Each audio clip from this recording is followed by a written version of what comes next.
C'est mon élève syndicaliste et politique.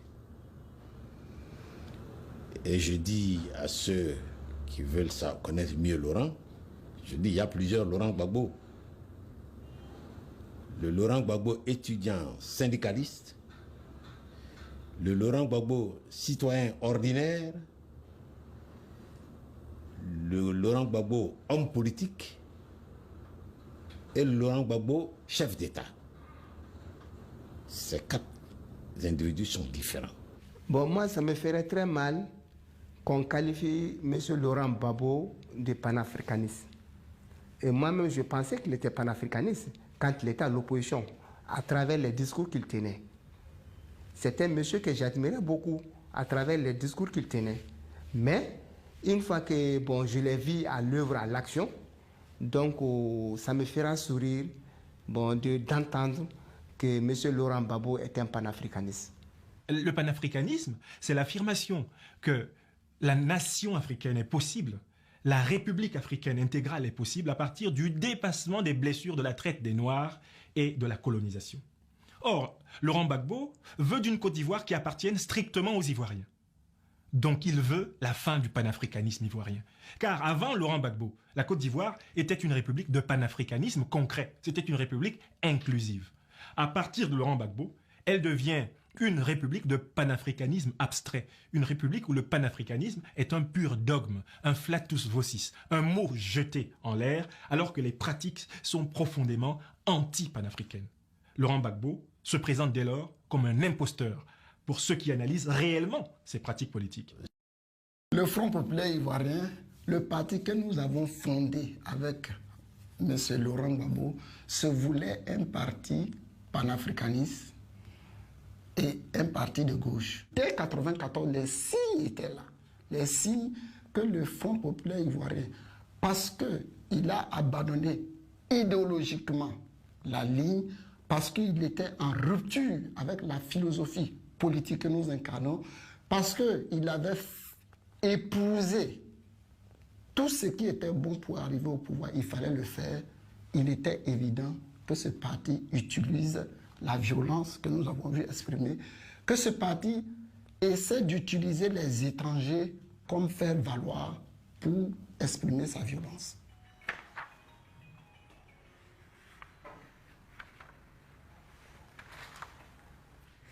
Voici la liste macabre des Maliens tués pendant le règne de Laurent Gbagbo durant les 10 ans de son pouvoir. Agachek Oumar, né en 1985 de nationalité malienne. Diarra Abdoulaye, né en 1961 de nationalité malienne. Ibrahim Amadou Ouedraogo, Modoun Diaye, Mohamed Kamara, Jean-Pierre Zoungrana, Mamadou Bari, Abdoulaye Konaté, Fatoumata Bari, Philippe Nana, Amadou Dembélé. Les murs de la cité rouge d'Abidjan témoignent de l'âpreté des combats. Ce campus universitaire criblé de balles, c'était Fort Gbagbo, le QG de la FESI, un syndicat étudiant réputé pour agir comme une milice, celle de Mia Augustin. Aujourd'hui, ces jeunes affirment l'avoir échappé belle. Depuis la chute de Laurent Gbagbo, les miliciens ont déserté. Tous ceux qui répondaient au nom des ordres de Mia Augustin, tous ceux qui étaient des hommes en armes, qui étaient là sous la coupole de Mia Augustin, il n'y a présentement personne. Car la peur a changé de camp. Dans les rues d'Abidjan circule la rumeur d'une traque meurtrière contre les miliciens de la FESI. L'un d'entre eux, un haut responsable, a accepté de témoigner. Le rendez-vous a été fixé dans une maison à l'extérieur d'Abidjan. Impossible de le situer ni de voir son visage. Il nous demande de lui garantir l'anonymat. Est-ce qu'aujourd'hui vous craignez pour votre vie? Oui, donc on craint pour notre vie. Tout à l'heure, si on sait que je suis là, on peut venir m'attraper. Si je voulais que quelqu'un dise voilà, puis on vient. Donc on a peur, beaucoup peur. Nous fait 6. Je ne suis pas patron, je suis fait 6. Et on a commis de fautes graves. Donc, quelle faute? Vous parliez de faute, quelle faute par exemple? La fait si on a tué, on a frappé des gens. Oui, sur le campus on a frappé, on a tué. Si vous partez au campus 2 en bas, là, dans le bas-fond, sur le de bien fouiller, d'aller trouver des os là-bas, des gens qui ont été enterrés vivants. Qui vous avez tué? Des étudiants proches de l'autre parti. Ce parti qui est actuellement au pouvoir. Parce que nous, on ne voulait pas que nos syndicats nous concurrencent. Il a été tué et tout cela, ils vont se venger. Ils vont se venger. Nous sommes responsables de cette situation-là. Nous FECIS. Vous savez, demandez à tous les Ivoiriens, quand vous parlez de la FECI, ils disent quoi, c'est quoi ça? Ils n'aiment pas la FECI. Parce que la FECI tue, la FECI frappe, la FECI vole, sans être inquiété. On faisait tout. On mettait la loi partout. Hein? Je vais vous donner le statut et puis je vais vous donner un document que nous, les gens de l'Ouest, nous avons fait pour confisquer le pouvoir. Pour garder le pouvoir, les consignes sont écrites. Ce document jette les bases d'une guerre ethnique. Ce responsable de la FECI décide finalement de nous le lire. Filles et fils du Grand Ouest, donnons-nous la main car l'heure est venue pour nous de nous exprimer. L'heure est venue de tuer et chasser les Akans de chez nous.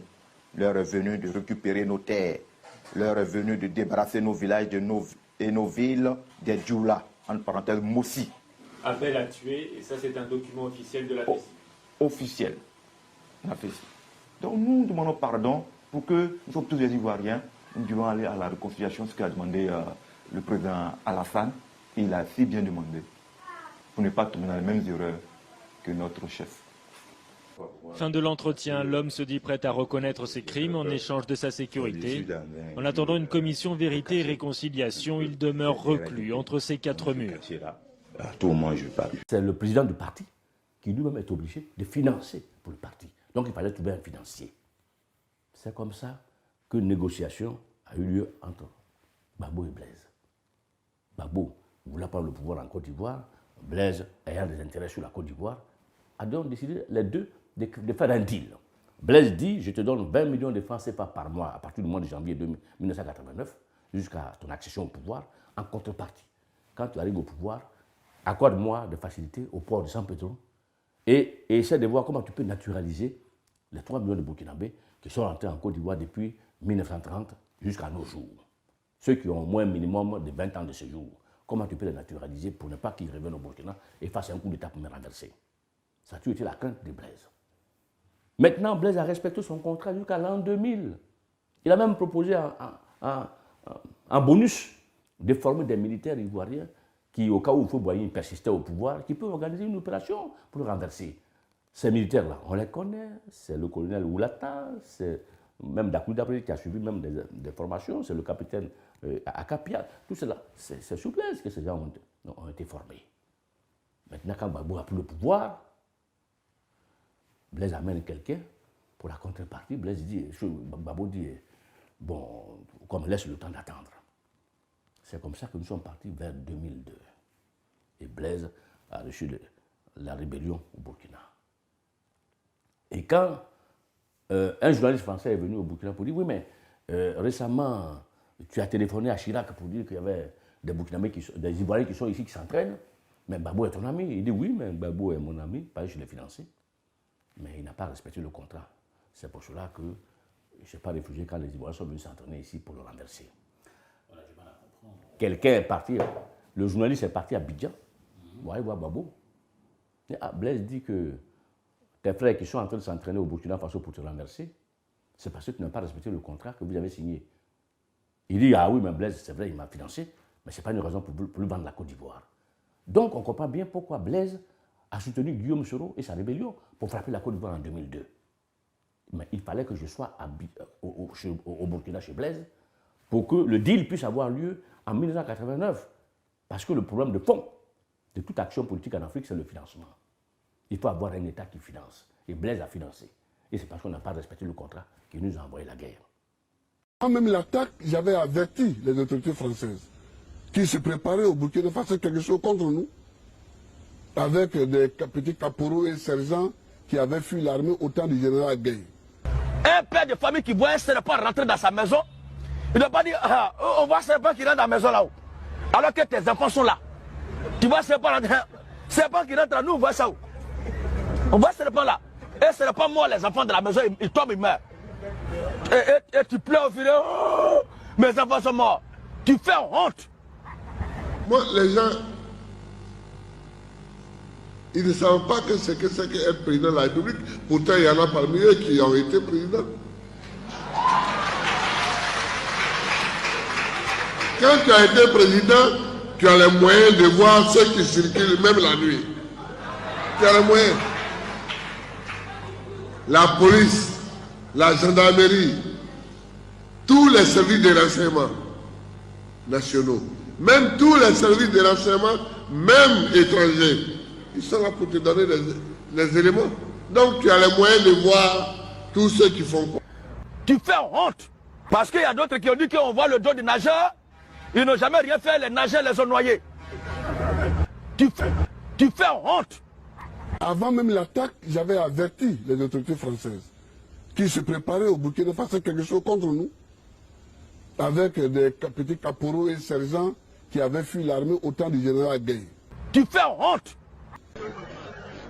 Oui. Quand tu as été président, tu as les moyens de voir ceux qui circulent même la nuit. Avant même l'attaque, j'avais averti les autorités françaises. Tu fais honte. Qui se préparaient au Burkina Faso quelque chose contre nous, avec des petits caporaux et sergents qui avaient fui l'armée au temps du général Gueye.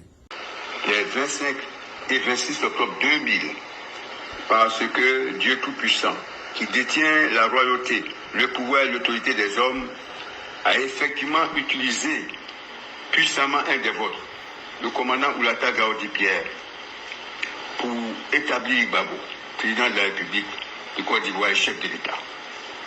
Si je n'avais pas été aide du camp, commandant GSPR, chef du corps du 1er bataillon d'infanterie et commandant les camps d'Aquilo, en octobre 2000, Gbagbo Laurent n'aurait jamais été président de la République.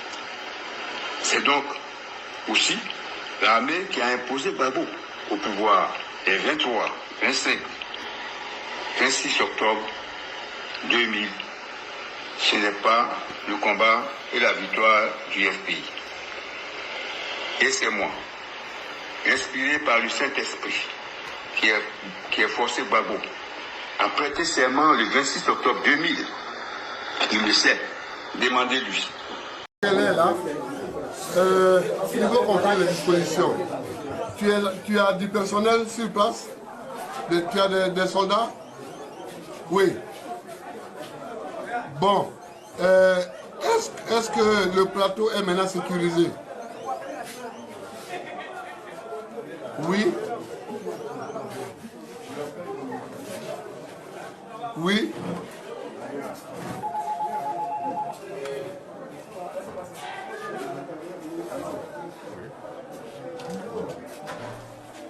Oui.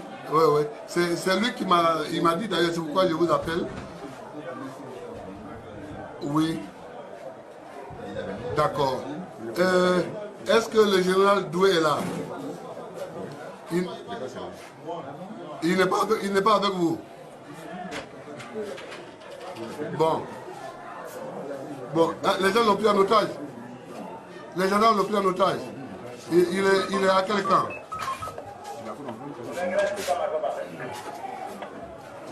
Il est parti à Agban. Bon, d'accord. Bon, écoutez, il faut que... vous n'êtes pas à la présidence. Bon, il faut aller pour sécuriser la présidence. Parce que d'ici ce soir, il faut que je fasse un tour symbolique à la présidence. Vous comprenez? Dès que j'ai demandé à la CNE d'aller siéger et de proclamer les résultats officiels, dès qu'ils vont le faire, je vais aller faire un tour symbolique à la présidence avec mes gardes. Ce n'est pas pour rester, c'est juste pour faire un tour symbolique, voir, et puis je vais revenir. Et je vais demander à l'ambassadeur Ouénia d'organiser les cérémonies pour qu'on commence à travailler aussitôt. Dès demain matin ou ce soir, il faut que je nomme un Premier ministre. Dès que la proclamation est faite, il faut que je nomme un Premier ministre. Demain après-midi, il faut qu'on ait notre premier conseil de ministres. Vous comprenez? Donc, je compte sur vous pour sécuriser totalement la présidence. Et dès que Honoré Guy va proclamer les résultats, je viens faire un tour symbolique. Vous avez ces coordonnées? Bon, on a vos coordonnées. Je vous rappelle, quand vous serez à la présidence, Vous avez les coordonnées de la maison ici. Bon, vous pouvez les noter.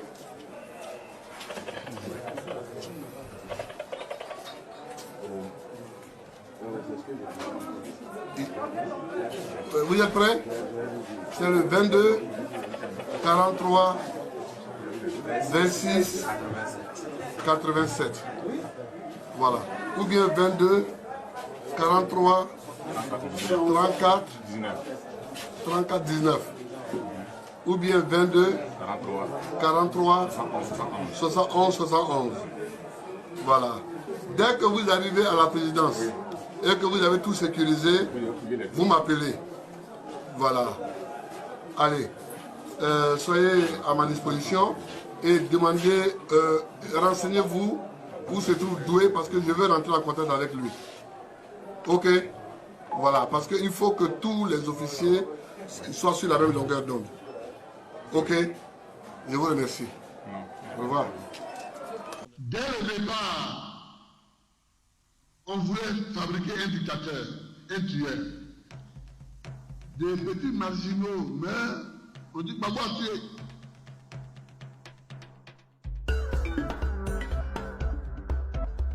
Et pourtant, ces cercueils qu'on aligne, comme les investigations de plusieurs organisations des droits de l'homme le prouveront, ce sont ceux de victimes des escadrons de la mort sous le commandement de Laurent Gbagbo et de son entourage immédiat. Il ne s'agit donc pas de petits marginaux, comme le lance avec condescendance et mépris le président ivoirien. Devant l'ampleur des massacres et contre l'orthodoxie religieuse et les valeurs culturelles dans le pays, c'est parfois dans des fosses communes qu'on enterre les victimes. Sous Laurent Gbagbo, les morts ont souvent une religion, l'islam. Sous Laurent Gbagbo, les morts ont souvent une origine, le nord de la Côte d'Ivoire. Sous Gbagbo, les morts ont souvent une coloration politique, l'opposition.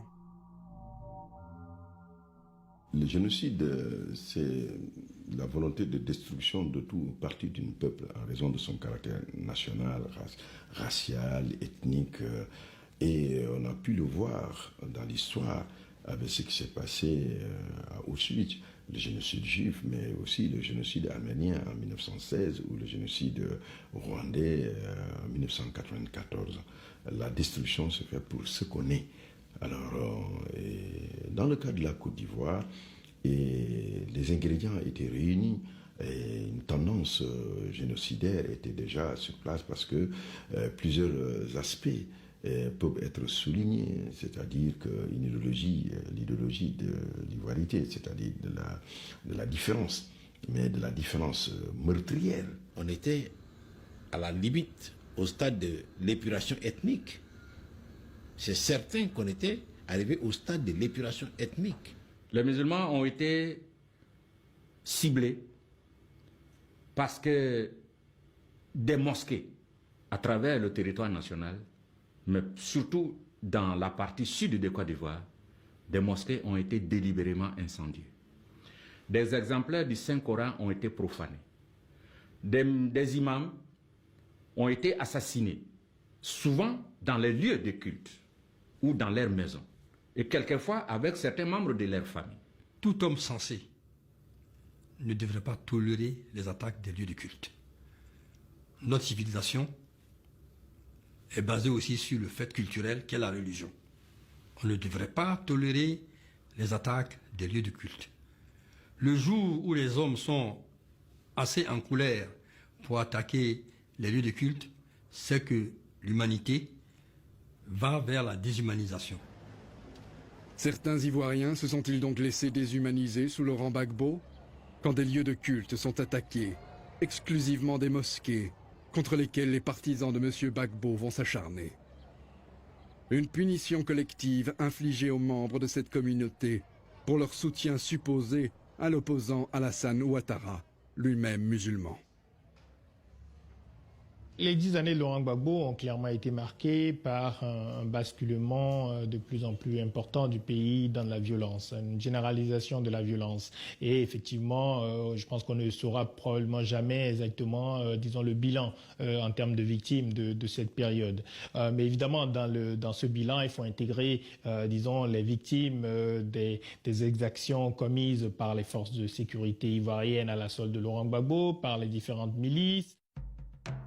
C'est notamment à travers les journaux que lui et ses proches ont créé que Laurent Gbagbo et sa formation, le Front populaire ivoirien, endoctrinent méthodiquement une partie des Ivoiriens.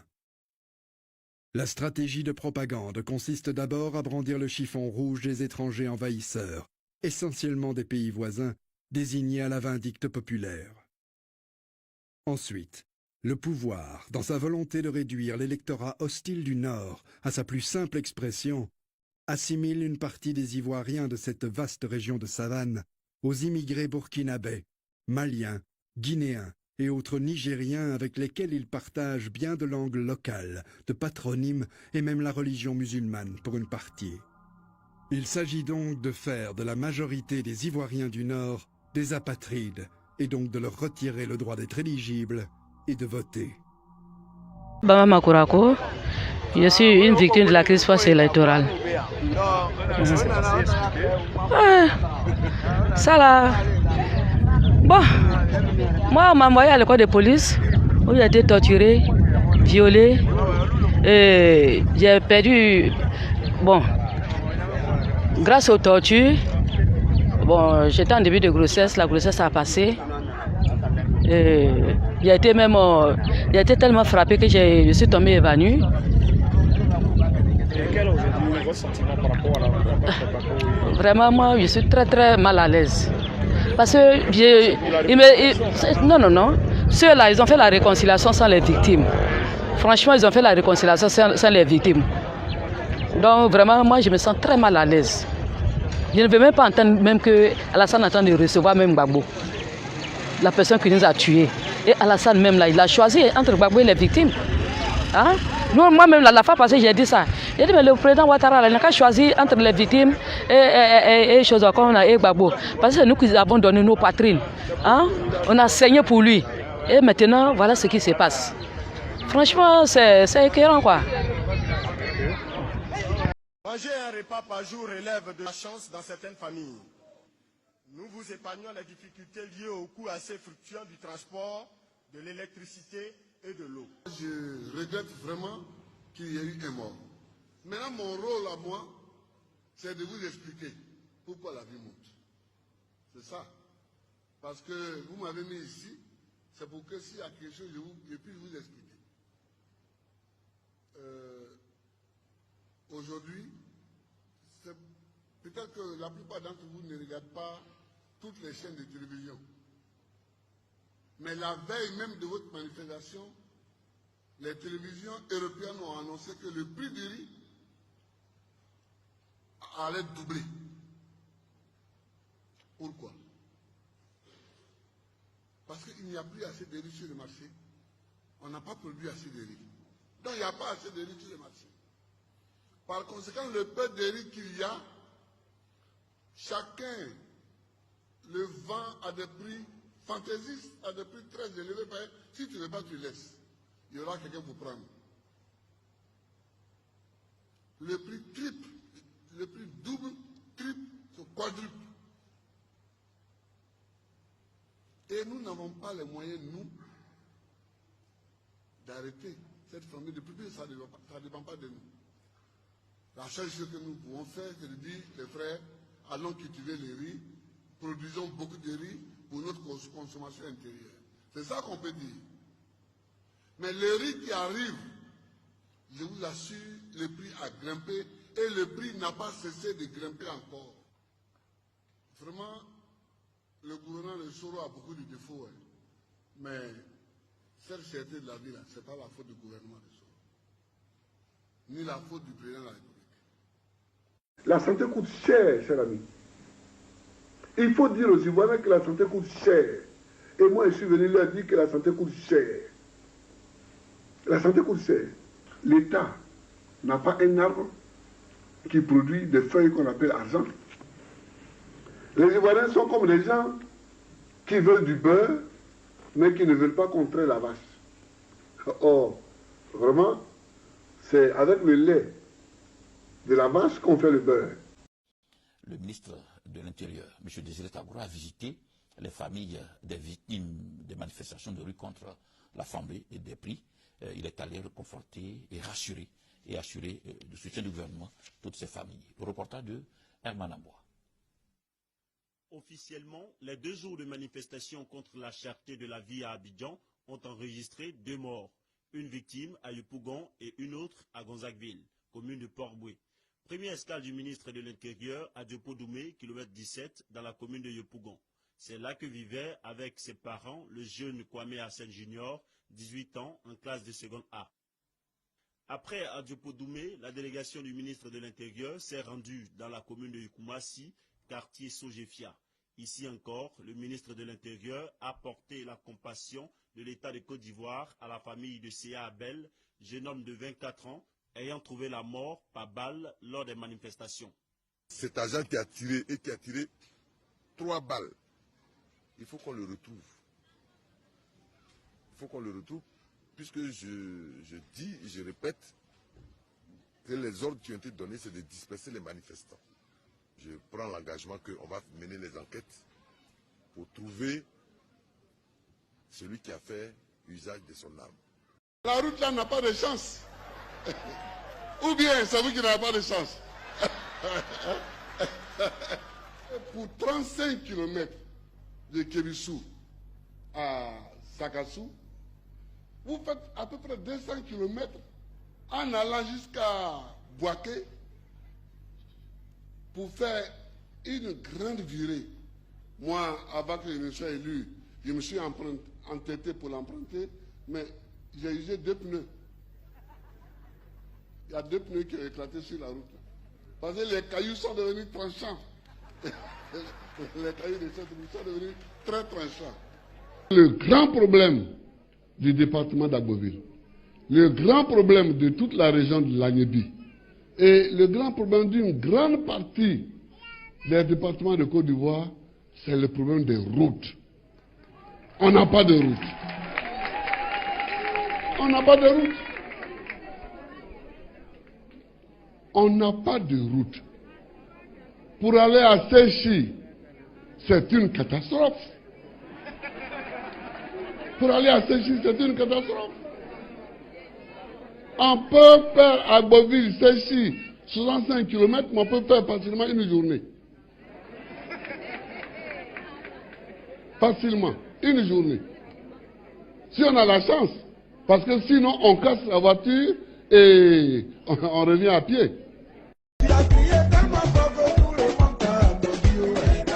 Commencer par l'école, Monsieur le Président. Oui. Quand on parle d'école aujourd'hui, ce ne sont pas les mots qui manquent. On parle des pannes, des ruines, des désastres. Il y a véritablement un malaise. Que faut-il faire pour guérir les... Je vous ai apporté une copie d'un journal officiel. Nous ne disons pas que ça date de votre mandat. Mais justement. L'école était déjà malade en août 1977. En matière de bonne gouvernance, Abel l'a effleuré. Sur ce plateau, ceux qui se sont succédés ont dénoncé une mauvaise gouvernance en ce qui concerne votre régime. Oui, alors, bon, je ne vais pas faire de polémique, parce que je ne veux pas fuir le problème qui m'est posé. Il faut que les gens constatent que si on est au pouvoir, des gens peuvent voler, des gens peuvent voler, des gens peuvent voler. Un haut fonctionnaire du ministère de la Défense, le colonel de la marine Yao Nguessan, est incarcéré aux États-Unis. Oui. Vous étiez informé de sa mission? On dit souvent, en Côte d'Ivoire et ailleurs en Afrique, quand on t'envoie, il faut savoir t'envoyer. Et souvent, c'est dans la manière de t'envoyer toi-même que tu peux rencontrer des problèmes sur le terrain. Est-ce que vous pouvez dire rapidement un mot sur ce que les Ivoiriens ont appelé Melcro, le carrefour de l'Indénié qui offre une image? Oui, je peux dire un mot. Qu'est-ce qui n'a pas marché? Qui devait faire quoi qui n'a pas fait? Moi, je ne suis pas là pour accuser un tel ou un tel. Non. Mel a fait quelque chose d'esthétique. Mais il fallait finir par là. C'est pour ça que j'ai promis de créer une banque de l'emploi. Ouais. Ça, c'est l'auto-emploi. Alors, qu'est-ce que ça va ressembler à cette banque de l'emploi? Vous dites? À quoi ça va ressembler, cette banque de l'emploi? Ça ressemblera à une banque. Oui. Oui.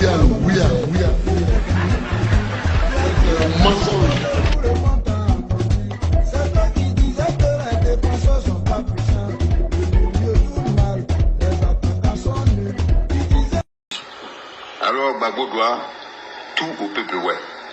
Un peuple valeureux, courageux et fidèle à son serment.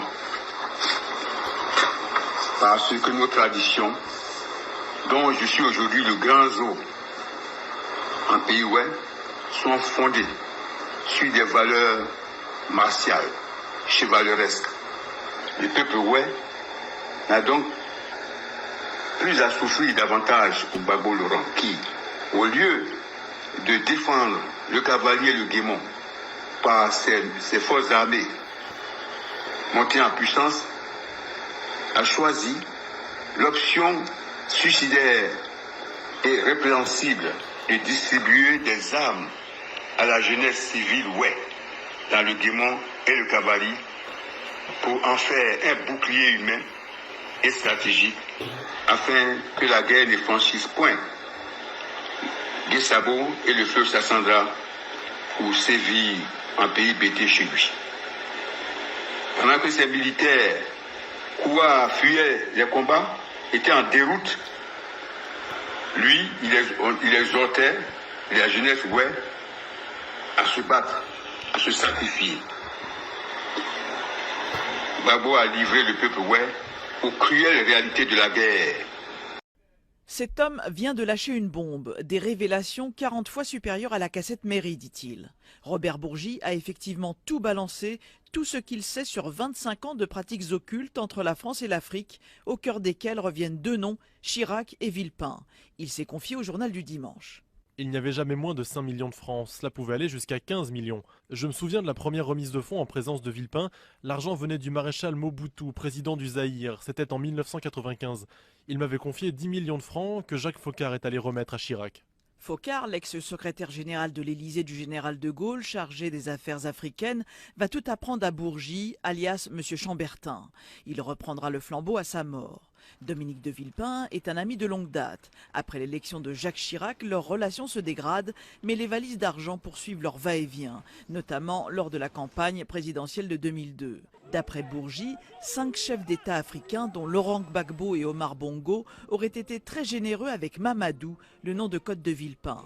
Pendant des années, des liasses de billets auraient été acheminées, cachées dans des coffres de voitures ou dans des tambours africains.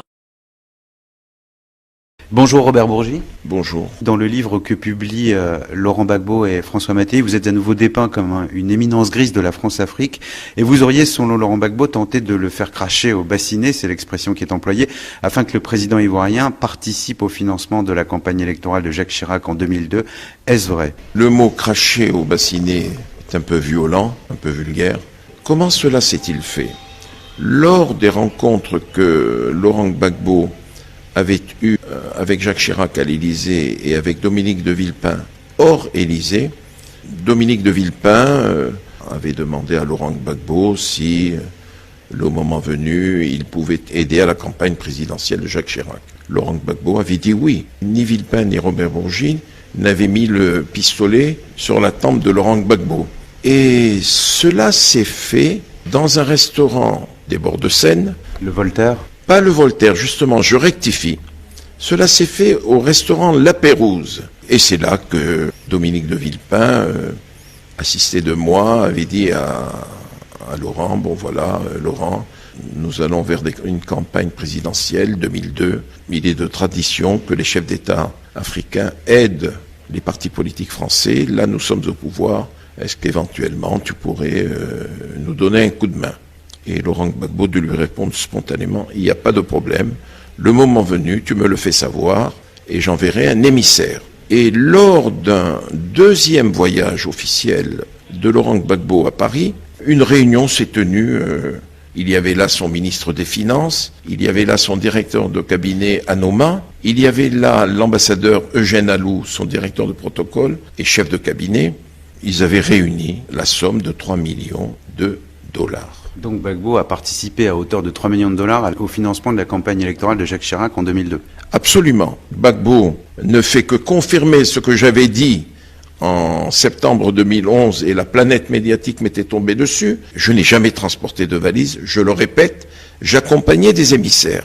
Et c'est Eugène Alou, directeur du protocole présidentiel, qui a remis cette somme à Dominique de Villepin. Je confirme ce qu'a dit Laurent Gbagbo dans son ouvrage, qui lui ne faisait que confirmer ce que j'avais dit il y a 3 ans. Laurent Gbagbo évoque aussi des pressions qui auraient été faites sur lui ou des menaces à peine voilées. Est-ce que c'est exact? Je dément de la manière la plus catégorique qui soit. Il n'y a jamais eu de pression sur Laurent. Aucun rôle dans l'insurrection militaire d'Abidjan? Pas du tout. Je puis vous assurer qu'il n'a rien fait qui puisse confirmer cela. La seule chose, le seul reproche que je puisse faire à Jacques Chirac et à Villepin, c'est Marcoussis. Ce que je condamne, c'est le comportement de Villepin vis-à-vis de Gbagbo. Il a traité Laurent Gbagbo comme un valet de chambre, en lui disant « je vais te tordre le bras, il faut signer et tout et tout ». Ça, je le condamne de la manière la plus ferme qui soit. Et si par la suite Laurent Gbagbo et ses partisans ont eu cette attitude vis-à-vis de la France, tout cela est né à Marcoussis. Merci beaucoup Robert Bourgi. Contre particulier contre Laurent Gbagbo, par exemple. Est-ce que Laurent Gbagbo faisait l'objet d'un règlement de compte particulier? Je ne pense pas. Je ne le pense pas sincèrement, parce que le président Gbagbo a toujours fait rien que des faveurs pour la France. Rien que des faveurs. Et comment est né le désamour? Je ne sais pas. Je me pose la question. Il s'entendait très bien avec le président Nicolas Sarkozy, par rapport à ce qu'il nous a dit. Sarkozy lui a dit, il n'y a que vous qui gouvernez ce pays-là. Il n'a eu aucune difficulté à renouveler les contrats sur l'eau, sur l'électricité, sur le téléphone, Bouygues, France Télécom. Aucune difficulté à donner le terminal à conteneurs à Bolloré. Aucune difficulté à donner les chantiers de Yamoussoukro à Fakouri. Aucune difficulté à donner, même entre les deux tours, les puits de pétrole à la frontière ghanéenne à Total. Et c'est quand même Bolloré qui a financé, soutenu avec Stéphane Fuchs la communication politique du président Gbagbo. C'est quand même la Sofres qui a fait les sondages pour le compte du président Gbagbo sur les élections. De mon point de vue, il y avait aucune difficulté sur ce plan-là. C'est quand même un paradoxe, non? Il vous a pas échappé. C'est très paradoxal. Vous n'avez pas essayé de comprendre? L'histoire nous dira ce qui s'est passé. Qu'est-ce que vous en savez en attendant? Pour le moment, moi, je ne les juge pas. Je regarde les curiosités et puis j'ai des points d'interrogation sur la tête. Je pose des questions. J'aimerais bien comprendre pourquoi, avec tout ce que le président Gbagbo a pu donner à la France, ces choses-là ont pu arriver. Là-dessus, beaucoup d'Ivoiriens. Parce que ce que les Ivoiriens attendaient de lui, c'était véritablement des gestes de réconciliation. Et ça permet même de douter de la sincérité de la rencontre qu'il a pu avoir avec le chef de l'État, le président Alassane Ouattara. Nous allons y venir. Lorsqu'on voit un peu les actes qui ont été posés depuis l'aéroport jusqu'à cette décision de divorce, la rupture avec les évangéliques, la rupture avec le Front populaire ivoirien, on a le sentiment que le président Gbagbo est venu véritablement avec beaucoup de rancœur et qu'il est dans une logique de règlement de compte. Il n'a pas su poser les actes attendus par les Ivoiriens, il n'a pas su poser les actes attendus par les militants du Front populaire ivoirien, et on ne sait pas où il va. Je veux penser que je ne faisais plus partie de son schéma politique, mais parce que j'avais atteint un niveau qu'il considérait comme un niveau concurrent, et qu'il le considérait comme une menace à son leadership, au fait qu'il veut être le seul qui brille au sein de notre grande famille politique, et que toutes les autres têtes doivent être coupées, et tout le monde doit se soumettre pour qu'il émerge tout seul. Et je crois que c'est cela la dérive autocratique, voilà, le culte de la personnalité. Et je crois que c'est tout cela qui fonde véritablement l'inimitié qu'il entretient à l'heure actuelle avec moi. Lorsqu'on perd le pouvoir, c'est parce qu'on n'a pas été à la hauteur du défi qui était posé.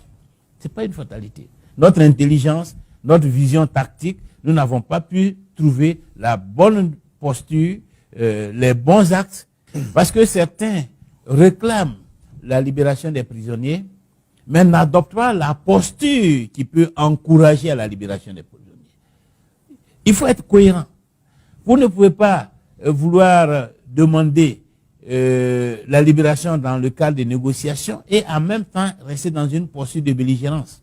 S'il n'y a pas de cohérence, celui qui est en face de vous est obligé d'avoir une autre attitude. Donc il faut que nous soyons cohérents. Voilà. Si nous voulons de la paix, que nous nous inscrivons totalement dans une logique de paix.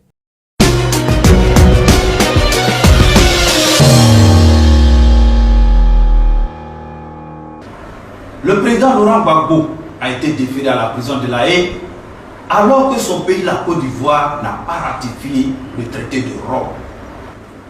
Toutes les institutions de la République sont dissoutes. Toutes les activités politiques sont suspendues jusqu'à nouvel ordre. Un couvre-feu est instauré sur toute l'étendue du territoire national. Les combats se poursuivent dans les zones où la sécurité du peuple de Côte d'Ivoire est menacée. Toutes les frontières terrestres, aériennes et maritimes sont fermées jusqu'à nouvel ordre. Toute personne ou force militaire qui ne respectera pas ces mesures sera considérée comme un ennemi de la République et sera traitée comme tel. À partir de cet instant, le chef de l'exécutif de Côte d'Ivoire est votre modeste serviteur, colonel Abbaye Jean-Noël. Dès cet instant, je dissous la Constitution de Côte d'Ivoire et toutes les institutions républicaines. Les organisations syndicales et politiques sont à l'heure actuelle dissoutes. Je tiens à rappeler que les frontières maritimes, aériennes, à partir de cet instant, sont fermées. Les forces nationales de libération de la terre des Vernis s'emploient à l'heure actuelle à rétablir l'autorité de l'État sur toute l'étendue du territoire. Lève-toi si tu as un caillou. Lève-toi si tu as une machette. Lève-toi si tu as un bâton et défends la souveraineté de ton pays. J'ai tenu à faire ce point pour revenir et demander aux Ivoiriens qu'il est vraiment temps. Il est vraiment temps. Il est vraiment temps que nous arrêtions tout. Menaces de guerre, menaces de déstabilisation. Il est vraiment temps que nous puissions arrêter. Il est temps que nous puissions nous mettre ensemble pour que la Côte d'Ivoire évolue. Je reconnais que, en ma qualité d'ancien ministre d'État, qui a occupé de hautes responsabilités dans ce pays, j'aurais pu communiquer aux nouvelles autorités des informations qui étaient en ma possession sur ce qui se préparait. Et cela peut apparaître comme un manquement de ma part et je le reconnais, je suis prêt à présenter des excuses et à demander la clémence du président de la République. Deux coups de sommation étaient un code pour dire aux autres de venir, de rentrer en l'entrée secondaire. La mission était de partir à Kodo. À compter de ce jour, notre pays, la Côte d'Ivoire, sera dirigé pendant une période transitoire par le Conseil pour la souveraineté nationale. À partir de cet instant, le chef de l'exécutif de Côte d'Ivoire est votre modeste serviteur, colonel Abbaye Jean-Noël. C'est la solution.